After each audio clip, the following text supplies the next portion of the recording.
ಕಾಂಗ್ರೆಸ್ ಸರ್ಕಾರ ಪ್ರತಿ ಬಜೆಟ್ನಲ್ಲೂ ಸಹ ಎಸ್ಸಿಪಿ ಟಿಎಸ್ಪಿ ಹಣವನ್ನು ನಿರಂತರವಾಗಿ ದುರ್ಬಳಕೆ ಮಾಡ್ಕೊಂಡು ಬರ್ತಾ ಇದೆ. ಕಳೆದ ಬಜೆಟ್ನಲ್ಲೂ ಸಹ ಸುಮಾರು 14-15 ಸಾವಿರ ಕೋಟಿ ರೂಪಾಯಿಗಳು ಏನು ರಾಜ್ಯದ ಪರಿಶಿಷ್ಟ ಜಾತಿ ಪರಿಶಿಷ್ಟ ಪಂಗಡಗಳ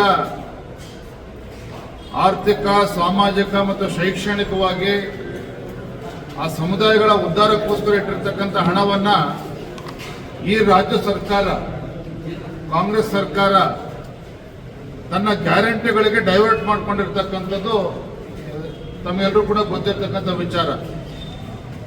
ಮಾರ್ಚ್ 7ನೇ ತಾರೀಕಿಗೆ ಮುಖ್ಯಮಂತ್ರಿಗಳು ಮತ್ತೊಂದು ಬಜೆಟ್ ಅನ್ನು ಮಂಡನೆ ಮಾಡ್ತಾ ಇದ್ದಾರೆ. ಅಲ್ಲೂ ಕೂಡ ಸುಮಾರು 18-20 ಸಾವಿರ ಕೋಟಿ ಎಸ್ಸಿಪಿ ಟಿಎಸ್ಪಿ ಹಣವನ್ನು ಗ್ಯಾರಂಟಿಗಳಿಗೆ ಡೈವರ್ಟ್ ಮಾಡ್ಕೊಳ್ತಾರೆ.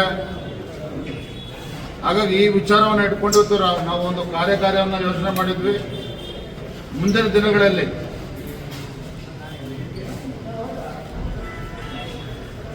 14 ತಂಡಗಳಲ್ಲಿ ನಮ್ಮ ಮುಖಂಡರು ಪ್ರವಾಸ ಮಾಡ್ತಾರೆ. ಲೋಕಸಭಾ ಕ್ಷೇತ್ರಗಳಿಗೆ ತೆರಳಿ, ಜಿಲ್ಲಾ ಕೇಂದ್ರಗಳಿಗೆ ತೆರಳಿ ಅಲ್ಲಿ ಪತ್ರಿಕಾಗೋಷ್ಠಿ ಮಾಡಿ ಅದೊಂದು ಜಾಗೃತಿ ಮೂಡಿಸ್ತಕ್ಕಂಥ ಕೆಲಸವೂ ಕೂಡ ಭಾರತೀಯ ಜನತಾ ಪಾರ್ಟಿ ಮಾಡ್ತದೆ. ಒಟ್ಟಾರೆಯಾಗಿ ಪರಿಶಿಷ್ಟ ಜಾತಿ ಪರಿಶಿಷ್ಟ ಪಂಗಡಗಳಿಗೆ ಮೀಸಲಿಟ್ಟಿರ್ತಕ್ಕಂಥ ಹಣ ಏನಿದೆ ಅದು ಅವರಿಗೆ ಮೀಸಲಿಡಬೇಕಾಗ್ತದೆ, ಅವರಿಗೆ ಅದು ಬಳಕೆ ಆಗಬೇಕು, ಡೈವರ್ಟ್ ಆಗಬಾರ್ದು. ಈ ವಿಚಾರವಾಗಿ ಒಂದು ಕಾರ್ಯಾಗಾರವನ್ನು ನಾವು ಆಯೋಜನೆ ಮಾಡಿದ್ವಿ. ಸರ್, ಇದ್ರ ಜೊತೆಗೆ ಮುಖ್ಯಮಂತ್ರಿಗಳಿಗೆ ಕ್ಲೀನ್ ಚಿಟ್ ಅನ್ನು ನಿನ್ನೆ ತನಿಖೆಯಲ್ಲಿ ಕೊಡಲಾಗಿದೆ, ಒಂದು ಬಿ ರಿಪೋರ್ಟ್ ಅನ್ನು ಹಾಕಲಾಗಿದೆ. ಸರ್, ಅದ್ರ ಬಗ್ಗೆ ಬಿಜೆಪಿ ಹಿಂದೆ ಕೂಡ ಇದನ್ನು ತನಿಖೆನ ಪ್ರಶ್ನೆ ಮಾಡಿತ್ತು. ಈಗ ಪ್ರಿಯಾಂಕ್ ಖರ್ಗೆ ಒಂದು ಮಾತಾಡಿದ್ದಾರೆ, ಹಿಂದೆ 40% ಕಮಿಷನ್ ಅಲ್ಲಿ ಬಿಜೆಪಿ ಅಥವಾ ಕೇಸ್ಗೆ ಕ್ಲೀನ್ ಚಿಟ್ ಕೊಟ್ಟಿದ್ರೆ ಆವಾಗೇನು ಅಕ್ಸೆಪ್ಟ್ ಮಾಡ್ತಾರಲ್ಲ ಬಿಜೆಪಿ ಈ ಥರ ಹೇಳ್ತೀವಿ, ತಾವೇನು ಹೇಳ್ತೀವಿ? ಎಲ್ಲ ಇಲಾಖೆಯ ಸಚಿವರಾಗಿರ್ತಕ್ಕಂಥ ಪ್ರಿಯಾಂಕ್ ಖರ್ಗೆ ಏನು ಹೇಳ್ತಾರೆ ಮುಖ್ಯ ಅಲ್ಲ. ಆದರೆ ಇವತ್ತು ಮೂಡಾ ಹಗರಣದಲ್ಲಿ ಲೋಕಾಯುಕ್ತ ಪೊಲೀಸರು ಅಥವಾ ಲೋಕಾಯುಕ್ತ ಕೊಟ್ಟಿರ್ತಕ್ಕಂಥ ಬಿ ರಿಪೋರ್ಟ್ ನಮಗೇನು ಆಶ್ಚರ್ಯ ಅಂತೂ ತಂದಿಲ್ಲ.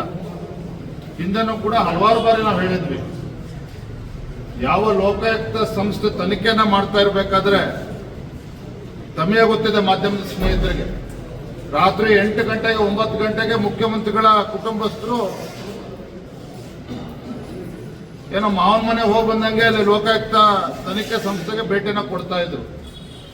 ಎಷ್ಟು ಯಾವ ರೀತಿಯಲ್ಲಿ ತನಿಖೆ ನಡೆದಿದೆ ಅಂತೇಳಿ ಇದರಲ್ಲೇ ಗೊತ್ತಾಗ್ತದೆ. ಒಟ್ಟಾರೆಯಾಗಿ ಮೈಸೂರಿನ ಮೂಡಾ ಹಗರಣದಲ್ಲಿ ಸುಮಾರು 5,000 ಕೋಟಿ ಹಗರಣ ಏನಿತ್ತು, ಇದರಲ್ಲಿ ಕ್ಲೀನ್ ಚಿಟ್ ಸಿಕ್ಕಿರ್ತಕ್ಕಂಥದ್ದು ನಮಗೇನು ಆಶ್ಚರ್ಯ ತಂದುಕೊಟ್ಟಿಲ್ಲ. ಸ್ವತಃ ಮುಖ್ಯಮಂತ್ರಿಗಳು ಒಪ್ಕೊಂಡಿದ್ರು. ಏನ್ ಹೇಳಿದ್ರು? ಫಸ್ಟ್ ಸಿದ್ದರಾಮಯ್ಯನವರು ಏನ್ ಹೇಳಿದ್ರು? ಮೂಡಾದಲ್ಲಿ ಯಾವುದೇ ರೀತಿ ಹಗರಣ ಆಗಿಲ್ಲ, ತಮ್ಮ ಕುಟುಂಬಕ್ಕೆ ಯಾವುದೇ ರೀತಿ ಕಾನೂನು ಬಾಹಿರವಾಗಿ 14 ನಿವೇಶನಗಳು ಬಂದಿಲ್ಲ ಅಂತ ಸ್ವತಃ ಸಿದ್ದರಾಮಯ್ಯನವರೇ ಹೇಳಿದ್ರು. ಭಾರತೀಯ ಜನತಾ ಪಾರ್ಟಿ ಮತ್ತು ಜೆಡಿಎಸ್ ಬೆಂಗಳೂರಿನಿಂದ ಮೈಸೂರು ಪಾದಯಾತ್ರೆ ಕೂಡ ನಾವು ಮಾಡಿದ್ವಿ. ಸಿದ್ದರಾಮಯ್ಯನವರು ಒತ್ತಡಕ್ಕೆ ಮಣಿದು, ನಮ್ಮ ಹೋರಾಟದ ಮತ್ತು ಒತ್ತಡಕ್ಕೆ ಮಣಿದು 14 ನಿವೇಶನಗಳನ್ನ ರಾತ್ರೋರಾತ್ರಿ ನಾವು ಹಿಂದಿರುಗಿಸ್ತೇವೆ ಅಂತೇಳಿ ಮೂಡಕ್ಕೆ ಪತ್ರವನ್ನು ಕೂಡ ಬರೆದಿದ್ರು. ನನ್ನ ಪ್ರಶ್ನೆ ಇವತ್ತು, ಗೌರವಾನ್ವಿತ ಮುಖ್ಯಮಂತ್ರಿಗಳೇ, ತಾವಾಗಲೇ ತಮ್ಮ ಕುಟುಂಬಕ್ಕೆ ಇವತ್ತು ಅಕ್ರಮವಾಗಿ 14 ನಿವೇಶನಗಳು ಬಂದಿಲ್ಲ ಅಂತ ಹೇಳಿದ್ರೆ ಅದನ್ನು ಹಿಂದಿರುಗಿಸ್ತಕ್ಕಂಥ ಕೆಲಸ ನೀವು ಯಾಕೆ ಮಾಡಿದ್ರಿ? 14 ನಿವೇಶನಗಳನ್ನ ಹಿಂದಿರುಗಿಸ್ತಕ್ಕಂಥ ಕೆಲಸ ಯಾಕೆ ಮಾಡಿದ್ರಿ? ಮತ್ತೆ ಲೋಕಾಯುಕ್ತ ಕ್ಲೀನ್ ಚಿಟ್ ಕೊಟ್ಟಿದೆ ಅಂತ ಹೇಳಿದ್ರೆ, ಒಬ್ಬ ಅಪರಾಧಿ ತಪ್ಪು ಮಾಡಿದ್ಮೇಲೆ ಆ ಮಾಲನ್ನ ಹಿಂದಿರುಗಿಸಿದ್ದಾರೆ ಅಂದ ತಕ್ಷಣ ನಿರಪರಾಧಿ ಅಂತ ಹೇಳಿ ಇವತ್ತು ಕ್ಲೀನ್ ಚಿಟ್ ಕೊಡ್ತಾರೆ ಅಂತ ಹೇಳಿದ್ರೆ,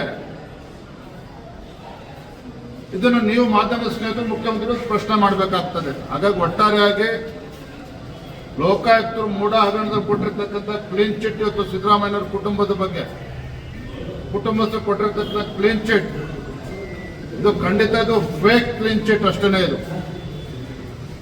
ಮತ್ತೆ ಮುಖ್ಯಮಂತ್ರಿಗಳ ಅವರೇ ಆಯ್ಕೆ ಮಾಡಿರ್ತಕ್ಕಂಥ ಅಧಿಕಾರಿಗಳು ತನಿಖೆ ಮಾಡಿದ್ದಾರೆ ಅಂತ ಹೇಳಿದ್ರೆ ಇನ್ನೇನು ಇದರಿಂದ ನಿರೀಕ್ಷೆ ಮಾಡೋದಕ್ಕಿಂತ ಸಾಧ್ಯ ಇಲ್ಲ. ಮುಂದೆ ಭಾರತೀಯ ಜನತಾ ಪಾರ್ಟಿ ಇದನ್ನು ಯಾವ ರೀತಿ ಮುಂದೆ ತೆಗೆದುಕೊಂಡು ಹೋಗಬೇಕು, ಎಲ್ಲ ಪಕ್ಷದ ಹಿರಿಯರು ಕೂತು ಚರ್ಚೆ ಮಾಡ್ತೀವಿ.